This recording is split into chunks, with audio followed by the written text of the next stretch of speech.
मनसेच्या कार्यकर्त्यांनी काल रात्री पनवेलमधल्या नाईट रायडर्स या बारची तोडफोड केली। मनसेचे नेते आणि कार्यकर्त्यांनी घोषणाबाजी करत या बारवर हल्लाबोल केला।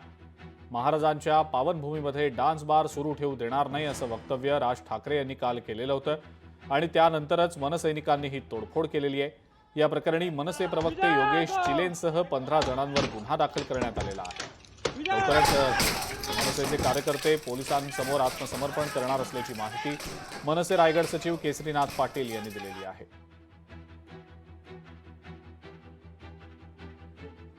सकारात्मक भूमिका आहे जी राजसाहेब नेहमी म्हणतात की आज जे महाराष्ट्रामध्ये घडतंय आणि ते घडण्याचं कारण सुद्धा कायदेच आहेत ना। तुम्ही एकीकडे कायद्याचं बंधन लोकांसाठी ठेवता, पण जे बारसाठी कायदे केलेले आहेत त्याचं पालन का होत नाही? बरेच असे कायदे आहेत की आतमध्ये जे तुम्हाला बॅरिगेड्स दिलेत, काही मुली नाचतात, काही डान्स करतात, त्याचंही बंधन आहे, तेही पालन केलं जात नाही। बारच्या वरती तुमचं लॉजिंग सिस्टीम आहे, हा गैरप्रकार वाटत नाही का?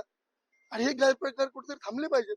आमच्या शेतकऱ्यांच्या जमिनी आज विकल्या जातात, तिथे भरघोस पैसा मिळतो आमच्या शेतकऱ्यांच्या मुलांना, आणि तोच पैसा आज हे लोक घेऊन जातात त्यांच्या देशामध्ये, त्यांच्या राज्यामध्ये। हे कुठेतरी थांबलं पाहिजे। कायद्याचं बंधन सगळ्यांचं, कायद्याचं बंधन त्यांनी पाळायला पाहिजे। ज्या चुकीच्या गोष्टी आहेत त्याच्यावरती पोलिसांनी कारवाई करायला पाहिजे।